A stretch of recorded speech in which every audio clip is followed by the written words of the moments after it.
오늘은 이제 빌립보서 마지막 날입니다. 4장의 결론에 이르게 됐는데요. 오늘 제목을 한번 같이 한번 따라해 보겠습니다. 완전한 공급자 하나님. 다시 한번 완전한 공급자 하나님. 아멘. 완전한 공급자 하나님을 기대하며 나가는 시간이 되었으면 좋겠습니다. 먼저 여러분들에게 묻겠습니다. 청년들은 아마 익숙한 질문일 거예요. 제가 자주 하는 질문인데 한번 대답해 보셨으면 좋겠습니다. 하나님이 여러분들의 창조주심을 믿으시면 큰 소리로 아멘. 아멘. 또한 하나님이 여러분들의 공급자이심을 믿으시면 아멘.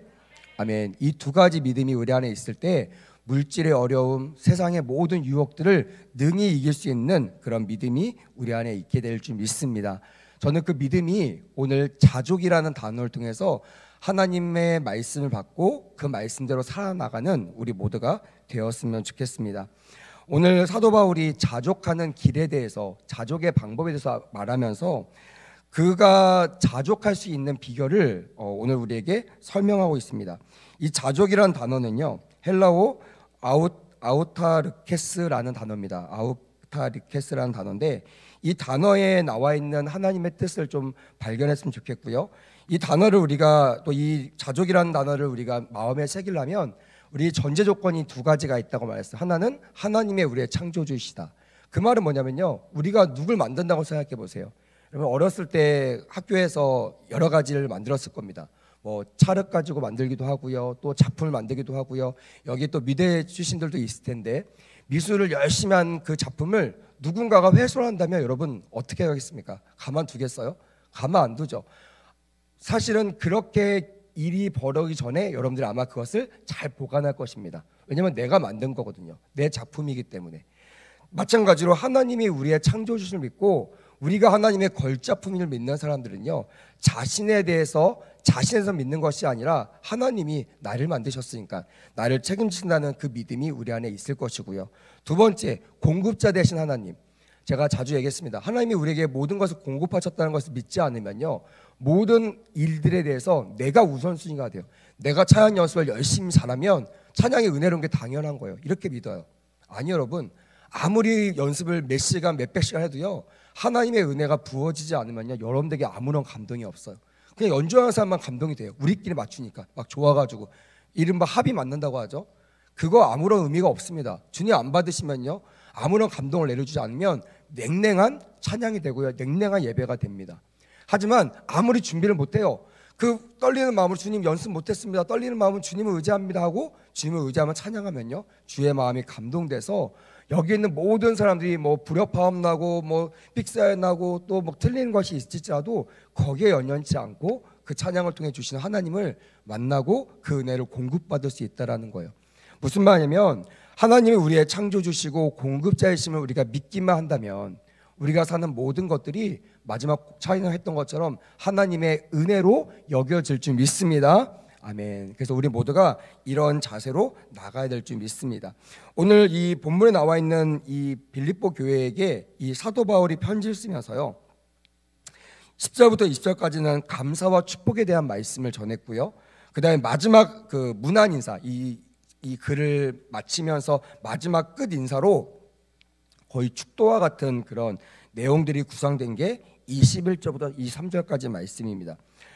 저희는 오늘 짧지만 10절부터 13절까지 말씀을 좀 중점적으로 볼 건데요, 여기에는 아마 여러분도 아실 거예요. 아마 성경을 읽다 보면 이 편지가 왜 써졌는지를 알 겁니다. 거의 대부분은 재정 후원이 다시 시작한 거에 대한 감사로 시작된다는 거예요. 물론 그 바울이 그 전에도 은혜를 받았고 공급을 받았습니다. 나를 도와줬던 사람들에게 감사도 했습니다. 하지만 그들이 어찌된 이유인지 그 재정의 후원이 멈춰 있다가 다시 10절, 16절에 보니까 다시 재정 후원이 시작된 것, 거기에 대해서 먼저 우리 빌립보 성도들에게 감사하고 하나님께 감사하는 내용들이 오늘 그 앞절에 시작되고 있습니다. 그래서 여러분 그 10절 좀 보시면요, 내가 주 안에서 크게 기뻐함은 너희가 나를 생각했던 것이 이제 다시 싹이 남이니 너희가 또한 이를 위하여 생각은 하였으나 기회가 없었느니라 라고 기록되어 있어요. 너희가 나를 생각하는 것이 이제 다시 싹이 났다. 다시 나를 향한 후원들이 시작했다라는 것에 감사하는 이유를 이렇게 표현하고 있습니다. 또한 16절에 보니까요, 데살로니가 있을 때에도 너희가 한두 번뿐만 아니라 두 번이나 나의 쓸 것을 보내었다라고 기록하고 있습니다. 그러니까 데살로니가 있을 때도 나를 도와줬고, 그때뿐만이 아니라 지금도 너희는 나를 도와준 일에 힘쓰고 있다. 다시 나를 돕는 일에 너희들이 앞장선 것에 나는 감사한다라는 이야기를 했던 것입니다. 이 후원에 대한 이야기를 15절에는 주고받는 일이라고 표현하고 있고요. 그다음에 그다음에 우리 16절에는 나의 쓸 것을 보내었도다라는 단어로 표현하고 있다라는 거예요. 그래서 처음에 시작은 재정 후원을 가지고 시작했지만, 재정 후원을 축하하고 감사하면서 이 사도 바울이 내놨던 이론들은요, 내놨던 말씀들은 복음의 핵심이었습니다. 그게 뭐냐면 창조주 하나님을 믿는 믿음, 그 다음에 나에게 모든 것들 공급하신 하나님이 너희를 통해서 나에게 주신 거지 너희가 아니라는 거예요. 물론 그 사람들을 무시하진 않아요. 그 사람들 보낸 것을 감사하지 않지 않습니다. 하지만 그 공급자가 하나님이시라는 것을 고백하고, 너희도 그 하나님께 쓰임받은 것에 대해서 감사하라고 덧붙여 말하고 있는 것입니다. 그래서 이 바울이 기뻐했던 이유는 궁핍했기 때문이 아니라 바로 자족할 수 있었다라고 11절에 말씀하고 있습니다. 우리 11절 한번 자막을 띄워주실래요? 같이 한번 읽어보겠습니다. 시작. 내가 궁핍함으로 말하는 것이 아니니라. 어떠한 형편이든지 나는 자족하기를 배웠노니. 이렇게 표현되고 있습니다. 그러니까 이가 말하기는, 이 세상 사람들은 이 자족이라는 단어를 어떻게 푸냐면요, 내면의 힘에서 비롯된 환경을 이길 수 있는 힘이라고 표현하고 있습니다. 다시 말하면 외부에서 오는 힘이 아니라 나의 내면의 단련함, 나의 내면의 어떤 완전함, 온전함을 인하여 세상의 풍파들을 이기는 것, 그것들을 통해서 내가 뚫고 나가는 것, 이것을 자족이라고 표현하고 있습니다. 하지만 사도 바울이 말한 자족은 달라요. 그 원천이 어디서 오냐면, 따라합시다. 완전한 공급자 하나님, 여기서 온다는 거예요. 여러분, 세상 사람들과 우리는 똑같은 물질을 가지고 있습니다. 똑같은 물질을 위해서 일을 하고 있고요, 똑같은 물질을 쓰면서 기뻐하고 물질이 없어서 어려워합니다. 오늘 담임 목사님 말씀한 것처럼 이 물질 때문에 심지어 내 목숨까지 자결하고 자살하는, 내 몸까지 죽이는 그런 일까지 저지를 정도로 많은 사람들이 이 물질에 대해서 영향을 받고 있어요.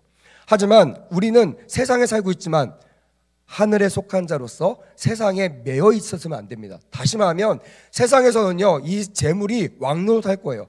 재물을 가지고 위아래를 정할 것이고요, 재물을 가지고 넓고 작은 것을 정할 것입니다.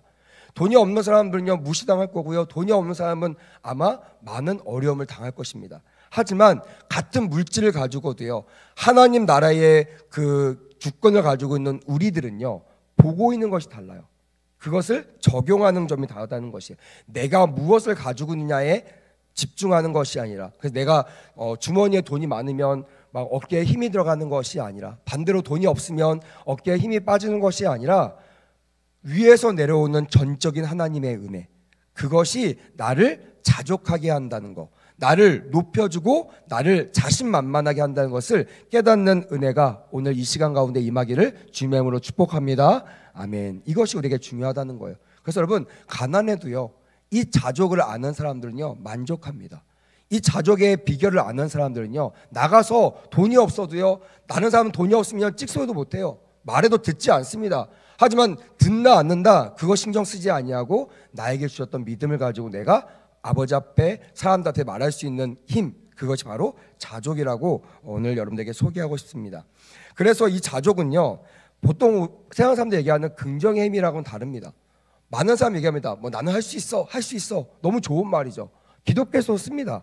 믿는 사람도 써요. 하지만 구별될 것은요, 이 힘이 어디서 오느냐예요.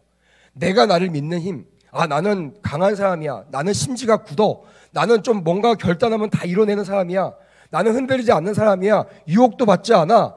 내 자신에 대한 어떤 근거를 가지고 자족하기 위해서, 만족하기 위해서 긍정의 힘을 피는 것은요, 사실은 한계가 있어요. 그게 뭐냐면 나 자신에 대한 기대가 무너질 때요. 그럴 일이 참 많습니다. 특히 청년들 같은 경우는요, 고등학교 다닐 때 참 인생을 잘 살았다고 평가받는 사람이 있어요. 모범생. 근데 그런 친구들이 대학교 가니까요 무너지는 거예요. 이성 한번 잘못 만나서 무너집니다. 교회 열심히 다닐 때는 뭐 믿음 좋은 사람, 믿음 좋은 청년 이렇게 칭찬받았지만 나가서요 정말 내가 실망할 정도로 나 자신도 믿어지지 않을 정도의 모습을 보이는 나를 발견하고요 무너진다는 거예요. 그러면서 이 이중적인 그 상황 속에서 내가 어떻게 대처해야 될지에 대해서 되게 많이 고민합니다. 대부분요 실망하고 떠나가요. 대부분요 그거를 그냥 묵살해버립니다. 당연한 거지. 교회에서는 이렇게 살아야 되고 나가서는 이렇게 사는 게 당연해.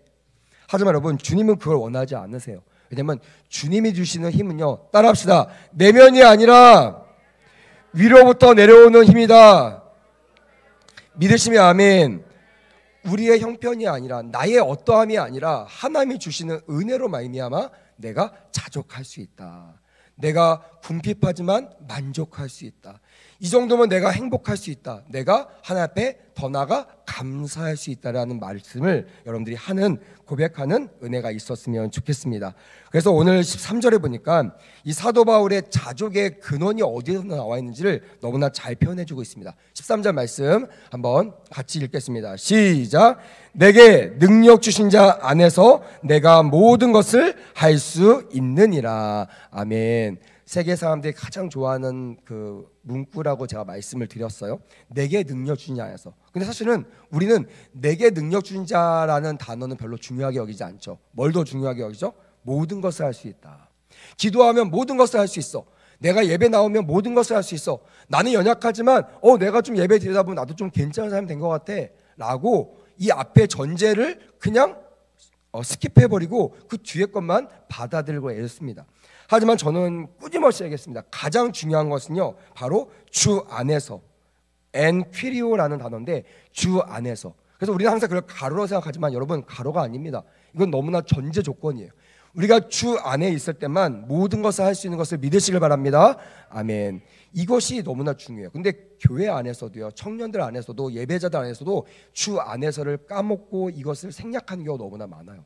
그래서 모든 근거를 내가 기도를 열심히 하면, 내가 교회 잘 다니면, 헌금 잘 내면, 내가 봉사를 열심히 하면, 내가 앞에 서면, 리더가 되면 나는 모든 것을 할 수 있을 거야. 이렇게 여기는 사람들이 참 많다는 거예요. 그래서 무너지는 거예요. 리더인데요 무너져요. 봉사 많이 하고 기쁜데 월요일만 되면 우울증에 빠져요. 사람들이 많을 때는 내가 뭔가 된 것 같은데 사람들이 아무도 없으면 내가 아무것도 아닌 것처럼 보여요. 왜요? 주 안에서 이루어지지 않았기 때문에 그래요. 그래서 여러분 가장 중요하지만 가장 경시되어 있는 것, 가장 약하게 보이는 것이 주 안에서라는 건데, 오늘 사도 바울은요 이 모든 것을 할 수 있는 자족의 원리로 따라합시다. 주 안에서, 더 크게 주 안에서, 할렐루야. 주 안에서 모든 것을 할 수 있는 자족의 능력을 갖추시기를 주님의 이름으로 권면합니다. 아멘. 그래서 바울이 이 자족을 하는 두 가지 방법을 소개했습니다. 그게 11절 12절에 나와 있습니다. 한번 읽어보겠습니다. 시작. 내가 궁핍함으로 말하는 것이 아니니라. 어떠한 형편이든지 나는 자족하기를 배웠노니 나는 비천에 처할 줄도 알고 풍부에 처할 줄도 알아. 모든 일 곧 배부름과 배고픔과 풍부와 궁핍에도 처할 줄 아는 일체의 비결을 배웠노라 라고 되어 있습니다. 11절 12절 말씀에 중복되는 단어가 하나 있어요. 그게 뭐죠? 배웠다라는 단어, 배웠다라는 단어입니다. 이 11절라는 배웠다는 단어의 원어는 에마돈이라는 단어입니다. 이거는 체험을 통한 배움이에요. 우리가 일반적으로 아는 배움입니다. 돈 내고 배운다고 하죠. 경험을 쌓기 위하여. 청년들은 고생하면서, 젊을 때 고생하면서 배운다고 합니다. 이 배움이 바로 11절에 나오는 에마논이라는 단어입니다. 근데 하나님은요 11절의 배움과 12절의 배움의 단어를 다르게 쓰셨어요. 11절은요 미에오라는 단어를 씁니다. 이것은 그리스도의 가르침을 통한 배움이라는 거예요. 세상 사람들은요 그냥 내가 경험한 것이 다라고 생각합니다. 내가 책 많이 읽으면, 내가 유식하면, 내가 공부 많이 하면, 내가 세상에 나가서 먼저 돈 벌고 세상의 모든 이치를 다 깨달으면 나는 많은 것들을 아는 사람이라고 착각한다는 거예요. 그러니까요 아무리 똑똑한 사람이요 사기꾼한테 넘어갑니다. 저번에 어떤 그 뉴스를 보다가 검사가 있잖아요. 검사가 맨날 하는 업무가 뭐냐면 이 사이버 관련된 업무를 하면서 그 보이스피싱을 잡는 검사가 있었습니다. 근데 그 검사가요, 얼마 전에 보이스피싱에 걸린 거예요. 너무나 웃기죠. 보이스피싱을 잡는 전문가 검사가 자기도 모르게 보이스피싱에다 걸리는 그런 황당한 일들을 경험했다는 뉴스를 보게 되었습니다. 여러분, 이것이 배움을 통한 체험을 통한 배움의 한계라는 거예요. 내가 경험한 것만 알 수 있습니다. 내가 경험한 게 최고예요. 그래서 저번에 우리 청년들과 수련회 가면서 우리 이제 준비위원들이 밖에서 그 노는 액티비티 그 활동들을 할 때 우리 한 7명 되는 친구들이 아는 것만 얘기했어요. 내가 생각할 때는 뭐 강촌에 가면 이게 재밌을 겁니다. 저게 재밌을 겁니다. 좀 비싸지만 이건 이렇고 좀 저렴하지만 이건 이렇습니다. 라고 했는데 갑자기 저희가 하나님께서 지혜를 주신 거예요. 왜냐하면 이 경험은 7명의 경험이 아니라 30명이 되면요, 더 큰 경험이 되겠구나. 그래서 이 부분은 우리가 좀 열자. 오픈해서 혹시 강촌이나 근처에서 재밌었던 경험이 있었던 사람이 있으면 좀 저렴한 것으로, 너무 비싸면 안 되니까 또 저렴하면서도 가성비가 넘치는 그런 체험들을 좀 이렇게 소개해봤자. 나중에는요, 그런 것들이 모아져서 저희가 빙상장에 가서 열심히 2시간 동안 아이들이 뻘뻘뻘 땀 흘려가면서 아이스링크에서 스케이트를 탔던 적이 있습니다. 제가 보면서요, 와, 저렇게 열정적으로 스케이트를 타나. 진짜요, 엄청 진지하게 타는 거예요. 어떤 친구는 막 정말 자세를 잡아가면서 이렇게 하는 친구 있고요. 어떤 친구는 계속 2시간 동안 뺑뺑뺑뺑 엄청 스피디하게 달리는 친구도 있더라고요. 예람이 보니까 난 예람이가 못할 줄 알았거든요. 근데 엄청 잘 타더라고요. 그래서 깜짝 놀라는 친구도 있었고, 엄청 잘 탈 줄 알았던 강윤이가 헤매고 있는 모습도 보게 되었고요. 아무튼 이러면서 내가 경험한 것까지가 내가 알고 내가 안다고 말할 수 있는 거구나. 그 세상은요, 참 이 한계점 안에서 항상 머물러 있게 됩니다. 근데 12절에 말하는 예수 그리스도의 가르침을 통한 이 배움은요, 우리가 체험에서 배우는 그 한계를 뛰어넘을 수 있는 그런 배움이라는 거예요. 그래서 내가 경험하진 않았지만, 내가 아직 잘 모르지만, 내가 그것에 대해서 확실히 알지 못하지만 주님께서 나에게 주시는 지혜를 통하여 내가 그것을 배운다면, 내가 그것을 경험한다면 세상을 두려워하지 않는 믿음의 사람으로 살아갈 수 있게 될 줄 믿습니다. 아멘. 그래서 많은 사람들이 얘기합니다. 그 교회에만 머물러 있으면 너무 방한통수 아니야? 너무 너희들끼리만 아는 거 아니야? 라고 하지만 우리 이걸 믿잖아요. 하나님이 주시는 그 공급, 배움이 세상의 배움보다 더 완전한 것을 믿으시길 바랍니다. 아멘. 이것이에요. 우리가 이 믿음이 있기 때문에 이 자리에서 하나의 말씀을 듣고 하나의 말씀대로 살려고 애를 쓰는 거죠. 세상의 지식들은요, 하나의 말씀을 가볍게 여길 수 있어요. 꼭 그렇게만 해야 돼? 꼭 그 방법밖에 없어? 너무 편협적이 아니야? 어떻게 예수만이 절대적 될 수가 있어? 어떻게 진리가 성경에만 있을 수 있어? 라고 하면서 많은 사람들이 그 부분에서 인정하지 않을 거예요. 하지만 오늘 사도 바울이 우리에게 말하고 있는 것은 주 안에서 이루어지는 모든 배움들, 주님이 주시는 모든 가르침이요, 세상을 정복할 만한 위대한 그런 가르침을 우리가 믿어야 될 줄 믿습니다. 아멘. 그래서 빌립보 교인들의 헌금을 대해서 사도 바울이 새로운 각도로 설교를 한 겁니다. 그러니까 우리가 알고 있는 그냥 뭐 도와주고 싶어서 이렇게 구제하듯이 돕는 거, 아니면 남들 눈치 보면서 어쩔 수 없이 헌금하는 거, 아니면 어떤 사람은 내가 내지만 아까우면서 내는 그런 헌금이 아니라요, 4가지의 관점에서 이 헌금에 대해서 칭찬하며 하나님이 기뻐하시는 헌금, 하나님이 기뻐하시는 모습이 어떤 것인지를 우리에게 잘 설명하고 있습니다. 첫 번째는요, 바울 자신에 대한 사랑의 표현으로 그 헌금을 칭찬하고 있다는 거예요. 여러분, 이 물질은요, 마음이 있는 것에 물질이 있다고 하셨습니다. 믿으시면 아멘. 내가 이 물질을 흘려보낼 수 있다는 건요, 내가 그 사람에게 마음이 있다라는 거예요. 우리 작년에도 우리 그 청년들이 이렇게 막 십시일반 모았던 그 작은 그 금액을 가지고 이렇게 어떤 단체에다가 기부한 적이 있습니다. 기부하면서 또 저는 기대하지 않았는데 그 기부하는 그 단체에서 또 기부했던 그 영수증이나 또 이런 증명서 같은 것도 보내줬어요. 제가 또 청년들과 나누면서 야, 우리가 이렇게 또 한 거에 대해서 또 저 단체도 인정해주고 또 좋은 데 쓴다고 한다라고 제가 이렇게 칭찬하면서 보였던 기억이 납니다.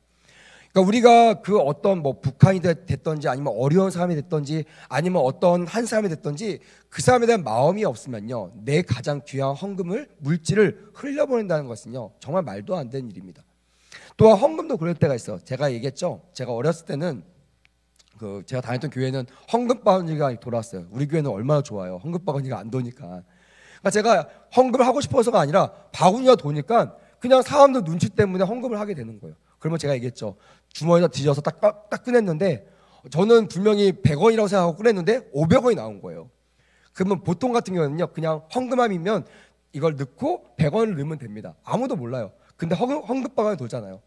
네, 다른 사람 몰라도 헌금 바구니를 돌고 있는 봉사자들과 저는 알아요. 제가 어떻게 드리는지 아니까 제가 딱 꺼냈는데 그분과 눈이 딱 마주친 거예요. 그래서 500원인데 저한테 너무 귀한 돈이거든요. 근데 이 500원을 집어넣기가 너무 창피한 거예요. 하나님이 눈치 보이는 게 아니라 그 헌금 바구니를 들고 있는 그 봉사자와 눈이 마주치니까요. 그 사람 때문에 아깝지만 그냥 인색한 마음으로 500원을 드리면서 다음에는 이 실수하지 않아야지 이러면서 제가 그 다음 주부터 왼쪽에는 100원짜리, 오른쪽에는 500원짜리, 1000원짜리 구별해가지고 다음부터 실수하지 않으리라 하면서 그렇게 갔던 기억도 있어요. 그러니까 어떻게 보면 헌금도요, 하나님께 정말 감사함으로 드려야 되는데 그렇게 하지 못한 경우도 있을 수 있다는 거예요. 그런 것이 아니라 바로 하나님에 대한 사랑, 또한 내가 흘려보낼 사람에 대한 사랑을 가지고 내가 자원해서 드리는 그 헌금에 대하 이 사도 바울이 기뻐하며 이 마음을 하나님께서 기뻐하신다라고 설교했다라는 거예요. 특별히 여러분, 헌금에 대한 말씀을 자주 드릴 수밖에 없는 게 우리가 이 빌립보서 말씀의 후반절은 이 헌금에 대한 이야기이기 때문에 그래요. 이왕 여러분들 헌금하실 거 하나님의 복받는 헌금하시길 주의 이름으로 축복합니다. 아멘. 저처럼 인색함으로 어쩔 수 없이 드리지 마시고요, 감사함으로 질려내는 자를 하나님께서 기뻐하신다고 말씀하신 줄 믿습니다. 아멘. 두 번째는요, 복음에 함께 참여하는 행위라는 거예요. 제가 우리 청년들하고 양육하면서 제가 자주 얘기합니다. 얘들아, 난 너희들이 성부가 되었으면 좋겠어. 할렐루야. 믿으시면 큰 소리로 아멘. 여러분, 청년들이 성부가 되길 원하시면 큰 소리로 아멘. 아멘. 전 정말 성부가 되었으면 좋겠어요. 그럼 제가 얘기했습니다. 왜냐하면 하나님 나라를 확장하기 위해서는 반드시 이 세상의 물질이 필요하다 때문에 주님께서 이 세상에 물질을 허락하셨다고 제가 설교합니다. 그러면서 그냥 내가 쓸 만큼의 돈만 가지고 있는 그런 사람이 아니라, 또한 졸부처럼 그냥 어떻게다가 돈이 얻어가지고 그것을 그냥 흥청망청 쓰는 그런 사람이 아니라, 나에게 완벽한 공급자이신 그 주님이 나를 축복하셔서 나에게 쓸 것, 또한 하나님 나라를 위해서 나에게 더 많은 물질을 허락하시기를 원한다는 뜻으로 그렇게 고백을 했습니다. 그래서 여러분, 하나님 나라를 위해서는 반드시 물질이 필요하다는 거예요. 교회도요, 여러분, 물질이 없으면요 쓰임 받지 못합니다. 선교, 저희가 아프리카도 선교하고 있지만 그 먼 나라에 어떻게 선교할 수 있겠습니까? 매일마다 선교사님이나 목사님이나 또한 전도사님이나 여러분들이 갈 수 있어요? 못 가죠. 쉽지 않아요. 가려면 여러 하루 이렇게 시간을 내야 된다고 하시더라고요. 돈도 많이 듭니다. 멀어가지고요. 그러니까 어떻게 하냐면 우리가 마음을 담아서 헌금에 담아 그 아프리카 선교지에다가 보내주는 거예요. 그래서 그 선교지에서 그 고마운 마음을 가지고 주님의 일에 귀하게 쓰는 그 사역들.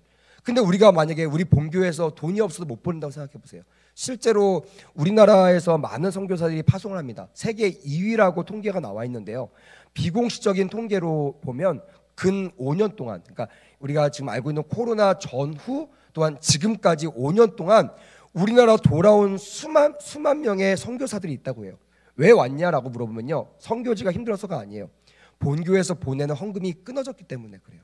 그러니까 그들은 다른 일을 하지 않습니다. 하더라도요, 그것이 선교 사역을 하는데 넉넉지 않죠. 그냥 입에 풀칠할 정도만 아마 벌고 살 겁니다. 아니면 대부분 본교에서 오는 그 후원금으로 아마 사역들을 할 겁니다. 근데 본교에서 5년 정도를 헌금이 끊어졌다고 생각해 보세요. 그들이 살아남을 수가 없는 거예요. 혼자도 아닙니다. 가정을 잇고 있어요. 그 다음에 교회를 세우고 있습니다. 많은 동역자들을 또 세우고 있습니다. 다 돈이 필요한 거예요. 그래서 하나님께서 이 세상에 돈을 주셨을 때 이것을 세상의 유혹을 가지고 쓰면요, 세상신 마귀를 위해서 쓰임 받을 수 있지만 이 돈을 하나님 나라를 위해 쓰면 하나님의 영광을 위해서 쓰이게 되는 것을 믿으시길 주님의 이름으로 부탁을 드립니다. 아멘. 이 물질은 중립 가치적입니다. 이 자체는요 아무런 힘이 없습니다. 이것이 어디를 향해 가는가, 어디에 쓰여지는가에 따라서 이것이 거룩한 물질이 될 수 있고 이것이 일만 악의 뿌리가 될 수 있다라는 거예요. 바라기는 여기 있는 우리 청년들과 산부 예배자들은 이 물질을 하나님 나라에서 쓰는 복된 사람이 되기를 주님의 이름으로 축복합니다.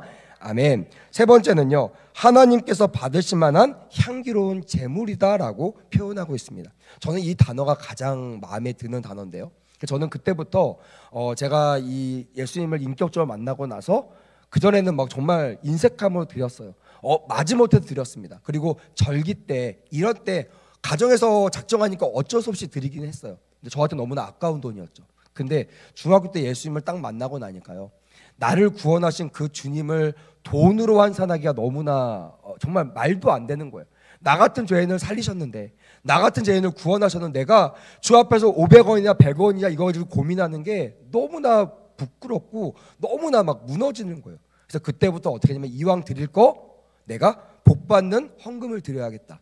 다시 말하면 주님이 기뻐하시는 그런 예물을 드려야겠다. 오늘 본문에 나와 있는 것처럼 하나님께서 받으실 만한 향기로운 제물을 드려야겠다. 할렐루야. 그렇게 드리는 우리 모두가 되었으면 좋겠습니다. 아멘. 그러면 이 선물이, 이 헌금이요, 아깝지 않고요, 하나님 앞에 드려지기 때문에 우리에게 30배, 60배, 100배로 맺어지는, 열매 맺는 그런 풍성한 제물이 된다는 것입니다.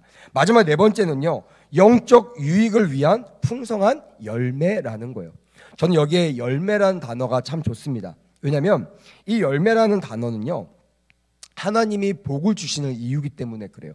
만약 여러분들에게 하나님께 말씀하시나, 너희들 내 말을 잘 들으면 내가 너에게 복을 주고 내 말을 안 들으면 내가 너에게 저주를 내릴 거야. 그러면 주님께서는요, 이 우리가 말 잘 듣고 말 안 듣는 것을 위해서 준비하신 것이 아니라, 그렇게 할 때 우리에게 주실 것, 그것이 복이 될 수 있고요, 저주가 될 수 있는 이 열매를 준비하고 계신다는 거예요. 그래서 우리가 하나님의 말씀을 잘 들으면요, 약속대로 이미 준비하셨던 그 복을 우리에게 부어주실 줄 믿습니다. 아멘. 우리 이걸 바라봐야 되는 거예요. 그냥 내 행위, 내 기분에 따라 하는 행위가 아니라 진짜 하나님께서 하나님의 말씀을 의지하고 나가면 이미 하나님께서 준비하셨던 그 복을 내가 받을 것이다 라는 마음가짐으로 아버지 앞에 나가야 한다는 거예요. 여러분, 주님은요 그때 그것도 주시지 않습니다. 무슨 말이냐면, 주님은요 이미 계획해 놓으신다는 거예요. 나의 사랑하는 교회들을 세우기 위해서 이미 물질을 준비해 놓으셨고요, 나의 사랑하는 사람들을 구원하기 위하여 이미 전도대나 구원을 받을 만한 통로들을 준비하셨어요. 문제는 우리가 그 일에 동참하느냐 동참하지 못하느냐. 그래서 동참하는 자들은요, 주님께서 이미 예비하셨던 그 복을 받을 거고요, 불순종하는 자들, 참여하지 않는 자들에게는요 이 복을 받지 못하고 주님께서 예비하셨던, 주님께서 준비하셨지만 쓰고 싶지 않았던 이 카드, 이 저주라는 카드를 쓸 수밖에 없다라는 거예요. 왜냐하면 여러분, 주님은요 신실하시기 때문입니다. 믿으시면 아멘. 말씀에 순종하시는 분이에요. 내 기분 따라 오늘은 이 말씀 내가 안 지킬래, 오늘 이 약속 안 지킬래, 이러지 않으십니다. 주님은 언제나 약속하시고 그 약속을 성취하시고 일하시는 하나님이라는 것을 여러분들이 알아야 돼요. 그래서 우리가 하나님께 칭찬받으려면요, 성경을 보면 압니다. 성경에서 하나님께 칭찬받는 방법들이 다 나와요.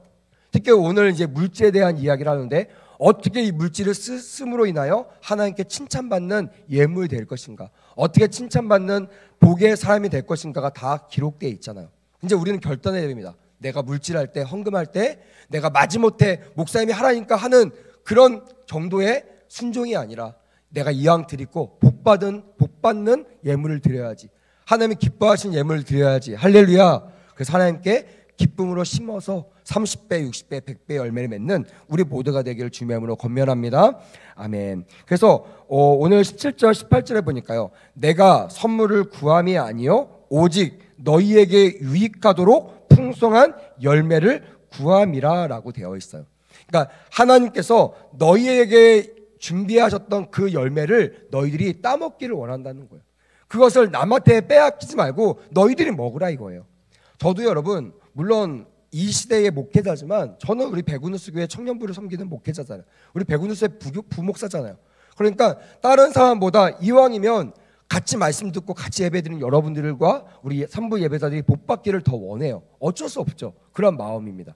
사도 바울도 마찬가지입니다. 모든 이방인들을 위한 사도로 세웠지만 그가 이 빌립보 교회의 성도들에게 축복하면서 나를 도왔던 너희들에게 유익하도록 풍성한 열매를 구했으면 좋겠다.